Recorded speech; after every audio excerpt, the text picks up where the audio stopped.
Om Swastiastu. Assalamualaikum warahmatullahi wabarakatuh. Salam sejahtera untuk kita semua. Namo Buddhaya. Anak-anak sekalian yang Bapak sayangi, masih bersama Bapak dalam pembelajaran bimbingan TK. Materi pembelajaran kita kali ini adalah pengelompokan jaringan komputer. Anak-anak yang Bapak sayangi, dasar yang kita pelajari kali ini yang pertama, mengenal jaringan komputer lebih teknis. Yang kedua, menjelaskan jenis-jenis jaringan komputer.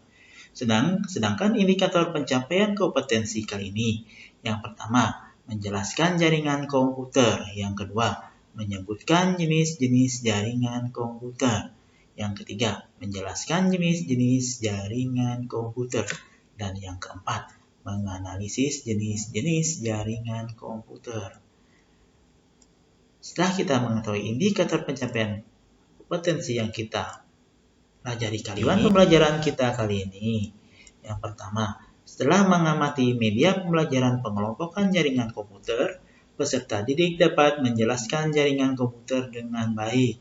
Yang kedua, setelah mengamati media pembelajaran pengelompokan jaringan komputer, peserta didik dapat menyebutkan jenis-jenis jaringan komputer dengan baik. Yang ketiga, setelah mengerjakan LKPD pengelompokan jaringan komputer, peserta didik dapat menjelaskan jaringan komputer dengan tepat. Dan yang keempat, setelah mengerjakan soal evaluasi pembelajaran pengelompokan jaringan komputer, peserta didik dapat menganalisa dengan jenis-jenis jaringan komputer dengan tepat. Setelah kita mengetahui tujuan pembelajaran, kita masuk dalam materi. Apakah jaringan komputer itu? Jaringan komputer adalah sekumpulan komputer yang saling terhubung. Yang kedua, sebuah sistem yang terdiri atas komputer dan perangkat jaringan lain yang bekerja bersama-sama untuk mencapai suatu tujuan yang sama. Anak-anak yang ini, secara garis besar, penghubung komputer dilakukan dengan dua cara. Yang pertama, menggunakan kabel, dan yang kedua, tidak menggunakan kabel. Jaringan memungkinkan satu alat digunakan oleh beberapa komputer. Misalnya, satu jaringan disusun oleh komputer dan satu printer. Biasanya kita temui masalah tersebut atau hal tersebut kita temui dalam hal rental komputer. Anak-anak Bapak yang sayangi, setelah kita mengetahui jaringan komputer, jenis-jenis jaringan komputer pertama, PAN atau Personal Area Network. Apakah PAN atau Personal Area Network? PAN merupakan jaringan komputer yang digunakan untuk komunikasi antar komputer dengan perangkat lain yang dekat dan dengan satu orang. Berikut kelebihan jaringan komputer PAN. Yang pertama, mudah dalam perawatan jaringan.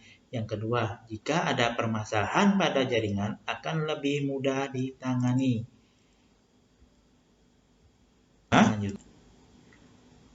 PAN atau Personal Area Network memiliki kekurangan. Yang pertama, jaringan terbatas hanya mencakup beberapa perangkat saja. Yang kedua, luas area jaringan juga sangat terbatas, hanya mampu mencakup beberapa meter saja. Selanjutnya, setelah kita mengetahui tentang PAN, selanjutnya kita akan mengetahui tentang LAN atau Local Area Network. Apa itu LAN? LAN merupakan jaringan komputer dengan cakupan jaringan yang wilayahnya kecil, seperti jaringan komputer gedung, kampus, sekolah, kantor, di dalam rumah atau di dalam satu ruangan.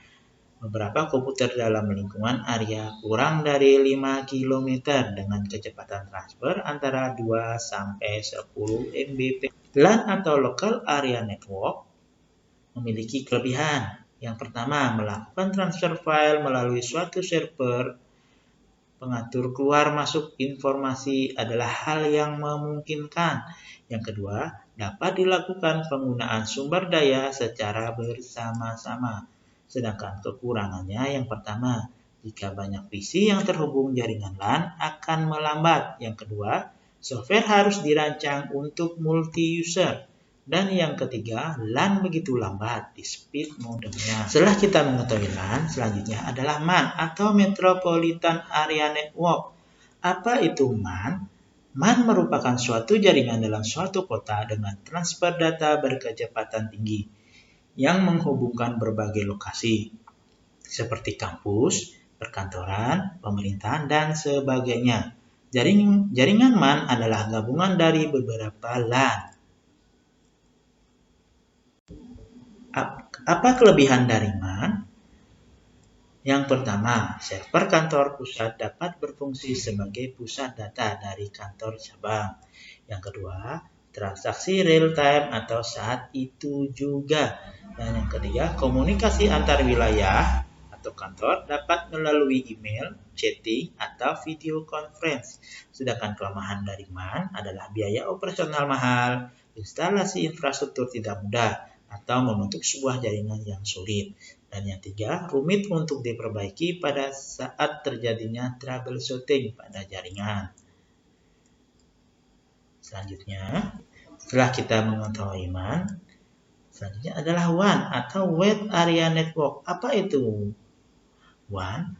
WAN merupakan jaringan komputer yang mencakup area yang besar. Sebagai contoh, yaitu jaringan komputer antar wilayah, kota, bahkan negara. Atau dapat didefinisikan juga sebagai jaringan komputer yang membutuhkan router atau saluran komunikasi publik.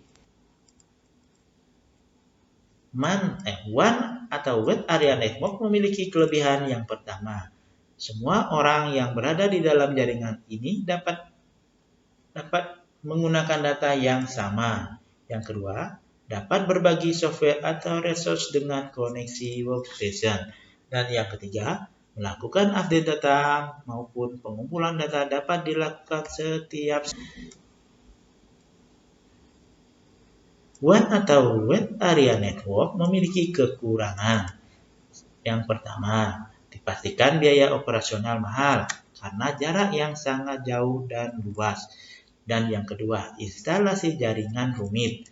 Dan yang ketiga, memerlukan firewall atau pelindung yang baik.